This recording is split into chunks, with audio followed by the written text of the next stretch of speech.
Hello दोस्तों, स्वागत है आपका हमारे चैनल में। और आज मैं लेके आया हूँ एक नया वीडियो जो हिंदी का वीडियो है। और इसमें हम देवनागरी लिपि के बारे में कुछ थोड़े बहुत इंपॉर्टेंट क्वेश्चंस देखेंगे और उसके गुण दोष वगैरह देखेंगे।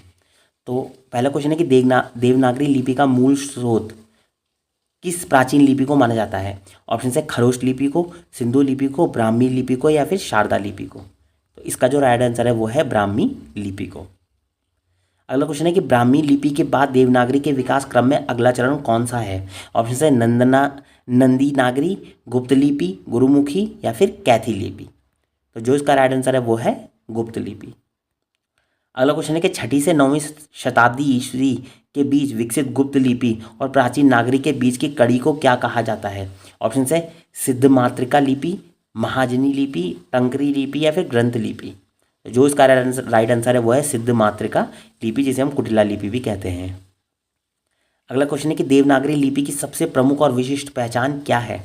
ऑप्शन है अक्षरों का गोलाकार, वर्णों पर शिरोरेखा, दाईं ओर से बाईं ओर लिखा जाना और संयुक्त व्यंजनों का अभाव। तो देवनागरी लिपि की सबसे प्रमुख और विशिष्ट पहचान है कि उसके वर्णों पर शिरोरेखा होती है, यानी कि जो हमें लाइन लगा देते हैं ऊपर कोई भी अक्षर लिखने के बाद। अगला क्वेश्चन है कि नागरी नाम का सर्वोत्तम प्रयोग किन क्षेत्रों के शिलालेखों में पाया गया है। ऑप्शन है मगध और बंगाल, कश्मीर और पंजाब, तमिलनाडु और केरल या फिर गुजरात और राजस्थान। तो जो नागरी नाम का सर्वप्रथम प्रयोग है वो गुजरात और राजस्थान के शिलालेख में पाया गया है। अगला क्वेश्चन है कि देवनागरी किस प्रकार की लिपि है। ऑप्शन है वर्णमाला, चित्रलिपि, अक्षरी या फिर वर्णाक्षरी अबुगिदा। तो जो इसका राइट आंसर है वो है वर्णाक्षरी प्रकार की लिपि है, अबुगिदा। और अबुगिदा का मतलब क्या होता है कि प्रत्येक व्यंजन के साथ एक अंतर्निहित स्वर होता है और उसे अलग से दर्शाने की आवश्यकता नहीं होती है, वो उसका मतलब हुआ ये, या फिर वर्णाक्षरी का मतलब। अगला क्वेश्चन है कि गुजराती लिपि किस कारण से देवनागरी लिपि से भिन्न है जबकि दोनों का विकास पश्चिमी नागरी से हुआ है। ऑप्शन है कि गुजराती लिपि में मात्राओं का प्रयोग नहीं होता है, गुजराती लिपि में शिरोरेखा का प्रयोग नहीं होता है, गुजराती लिपि में केवल व्यंजन होते हैं और गुजराती लिपि को दाईं से बाईं ओर लिखा जाता है। तो जो इसका राइट आंसर है वो है कि गुजराती लिपि में शिरोरेखा का प्रयोग नहीं होता है। अगला क्वेश्चन है कि महाराष्ट्र में मराठी भाषा के लिए देवनागरी के जिस स्वरूप का उपयोग होता है उसे क्या कहते हैं। ऑप्शन है मरहटी लिपि, मोड़ी लिपि, बाल बोध या फिर ब्राह्मी। तो उसको हम कहते हैं बाल बोध। अगला क्वेश्चन है कि देवनागरी के वर्णों में हलंत का प्रयोग किस बात को दर्शाने के लिए किया जाता है। ऑप्शन है किसी शब्द का अंत, व्यंजन का स्वर रहित होना, अक्षर को जोर से उच्चारित करना या फिर यह एक प्राचीन चिन्ह है जिसका अब कोई महत्व नहीं है। तो इसका जो राइट आंसर है वो है हलंत का प्रयोग होता है व्यंजन का स्वर रहित होना, ये चीज़ ये दर्शाता है। अगला क्वेश्चन है कि देवनागरी लिपि के विकास का सही कालानुक्रमिक क्रम क्या है। पहला है कि खरोष्ट है, फिर गुप्ताई, फिर नागरी, या फिर दूसरा है कि ब्राह्मी, फिर शारदाई, फिर देवनागरी। तीसरा है कि ब्राह्मी आई, फिर गुप्ताई, फिर सिद्ध मातृका आई, फिर प्राचीन और फिर देवनागरी। और चौथा है कि सिंधु, फिर ब्राह्मी, फिर गुप्त या फिर देवनागरी। तो इसका जो राइट आंसर है वो है ऑप्शन नंबर सी, यानी कि पहले ब्राह्मी, फिर गुप्त, फिर सिद्ध मातृका यानी कि जिसको हम कुटिला भी कहते हैं, फिर प्राचीन नागरी और फिर देवनागरी। अगला क्वेश्चन है कि कौन सी लिपि बाएं से दाएं लिखी जाती है। ऑप्शन है देवनागरी, अरबी, फारसी, हिब्रू। तो इसका जो राइट आंसर है वो है देवनागरी। जो हम लिखते हैं वो लेफ्ट से राइट लिखते हैं, बाकी जितनी भी हैं अरबी, फारसी, हिब्रू, ये सब हम राइट से लेफ्ट लिखते हैं यानी कि दाएं से बाएं लिखते हैं। अगला क्वेश्चन है कि देवनागरी लिपि का सबसे प्रमुख गुण कौन सा है जो इसकी वैज्ञानिकता का आधार है। ऑप्शन है इसमें केवल 5 स्वर हैं, यह शिरोरेखा का प्रयोग करती है, जो बोला जाता है वही लिखा जाता है और अक्षरों का आकार गोल है। तो इसका जो प्रमुख गुण है वो यही है कि जो बोला जाता है वही लिखा जाता है। अगला क्वेश्चन है कि देवनागरी लिपि का एक प्रमुख दोष क्या है जो लेखन की गति को धीमा करता है। ऑप्शन है स्वरों का अभाव, शिरोरेखा का अनावश्यक प्रयोग, शब्दों का बाएं से दाएं लिखना या फिर व्यंजनों की गोलाई। तो इसका जो प्रमुख दोष है वो यही है कि शिरोरेखा का अनावश्यक प्रयोग। अब इसमें कुछ देवनागरी लिपि के कुछ गुण हैं, कुछ विशेषताएं, उसे पढ़ लेते हैं। पहला है कि वैज्ञानिकता और ध्वन्यात्मकता। तो इसमें क्या है कि देवनागरी में जो बोला जाता है वही लिखा जाता है।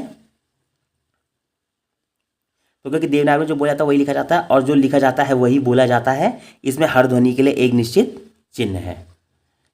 अगला है कि वर्णक्रम की वैज्ञानिकता। तो इसमें क्या है कि इसमें वर्णमाला का वर्गीकरण उच्चारण स्थान और प्रयत्न प्रयत्न के आधार पर वैज्ञानिक ढंग से किया गया है। जो आपने जैसे हमको पता ही कि जो वर्णों को विभाजित किया गया वो कैसे किया गया, कंठित हो गए, कुछ तालव्य, मूर्धन्य, दंत्य और ओष्ठ, इनमें हमने वर्णों को विभाजित किया हुआ है। फिर उच्चारणीय शुद्धता क्या है? यह लिपि संस्कृत जैसी प्राचीन भाषाओं के सूक्ष्म उच्चारकों को भी सटीक रूप से व्यक्त करने में सक्षम है, इसलिए इसे देवलिपि कहा गया है। अगला इसका जो गुण है वो है कि स्वर और व्यंजन की स्पष्टता। इसमें क्या है कि स्वर और व्यंजन अलग अलग रखे गए हैं, मात्राएं स्वर चिन्ह जो है व्यंजनों के साथ मिलकर संयुक्त ध्वनि को स्पष्ट करती हैं। और जो इसका अगला गुण है वो है द्विरूपता का अभाव। तो इसमें क्या है कि इसमें मुद्रण यानी कि प्रिंटिंग और हस्तलेखन के लिए प्राय एक ही रूप का प्रयोग होता है, जबकि रोमन लिपि में यह अलग अलग होता है। तो ये थे इसके कुछ देवनागरी लिपि के कुछ गुण थे। अब हम चलते हैं देवनागरी लिपि के कुछ जो दोष हैं उनको हम देखते हैं, कमियां। तो पहले कि शिरोरेखा की समस्या, तो ये कि शिरोरेखा के कारण एक शब्द में कई अतिरिक्त रेखाएं खींचनी पड़ती हैं, जिससे लेखन का अधिक समय लगता है और टंकन टाइपिंग में भी कठिनाइयां होती हैं। इसका दूसरा जो दोष है वो है संयुक्त अक्षरों की जटिलता। तो इसमें क्या है कि इसमें एक ही वर्ण के कई रूप होते हैं, जैसे का के नीचे हलंत हो गया, का के नीचे रा हो गया, क्रा एक्सेट्रा। तो जिसे 400 से अधिक फॉन्ट बनाने पड़ते हैं, जो मुद्रण और कंप्यूटर टंकन को जटिल बनाते हैं, टाइपिंग को टफ बनाते हैं। अगला है कि मुद्रण की धीमी गति।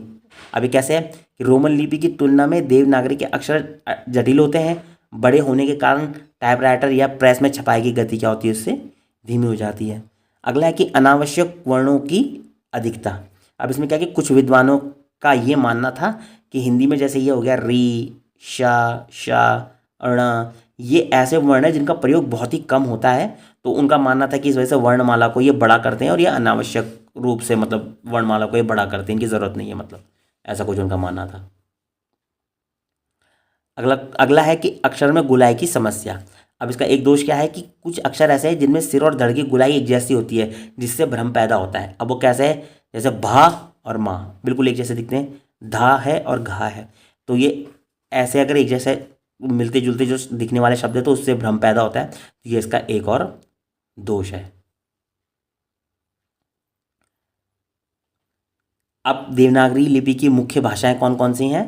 तो देवनागरी लिपि की मुख्य भाषाएं हैं हिंदी हो गई, मराठी हो गई, नेपाली हो गई और संस्कृत हो गई, और कुछ और भाषाएं और बोलियां भी हैं। तो कौन कौन सी हैं वो है कोंकणी, सिंधी, भोजपुरी और मगही, मैथिली, डोंगरी, कश्मीरी, बोडो, सांथली, गढ़वाली है, अवधी है, कुमाऊनी है, मारवाड़ी है, राजस्थानी है, पाली है और प्राकृत है। ये देवनागरी लिपि के क्या है, कुछ मुख्य भाषाएं और बोलियां हैं। अगला क्वेश्चन है कि देवनागरी के अनुसार मानक हिंदी वर्णमाला में कुल कितने मूल स्वर हैं? ऑप्शन है 11, 7, 13, 15। तो ये तो बहुत ही इजी क्वेश्चन है, इसका राइट आंसर है कि 11 स्वर होते हैं। अगला क्वेश्चन है कि देवनागरी में व्यंजन के नीचे लगाए जाने वाला छोटा तिरछा चिन्ह क्या कहलाता है, जो स्वर रहित होने को दर्शाता है? ऑप्शन है अनुस्वार, हलंत, विसर्ग या शिरोरेखा। तो इसका जो राइट आंसर है वो उसे हम कहते हैं हलंत, जो ये दर्शाता है कि स्वर रहित है। ठीक है, स्वर रहित है कोई भी व्यंजन। अगला क्वेश्चन है कि अंग और आह को देवनागरी वर्णमाला में क्या कहा जाता है? ऑप्शन है स्वर, व्यंजन, अयोगवाह या फिर संयुक्त अक्षर। तो इसका जो राइट आंसर है वो उनको कहा जाता है अयोगवाह। और लास्ट क्वेश्चन है इस वीडियो का कि किस भाषा के लेखन में पहले देवनागरी लिपि के स्थान पर कैथी और महाजनी लिपियों का प्रयोग होता था, लेकिन बाद में देवनागरी को मानक मान लिया गया? ऑप्शन है गुजराती, हिंदी, उड़िया या फिर असमिया। तो जो इसका राइट आंसर है वो है हिंदी। तो दोस्तों ये थे कुछ इंपॉर्टेंट क्वेश्चन देवनागरी लिपि के ऊपर। अगर आपको ये वीडियो पसंद आई हो तो आप लाइक, शेयर, सब्सक्राइब जरूर कीजिएगा। बाकी मिलते हैं अगले वीडियो में, तब तक के लिए बाय बाय।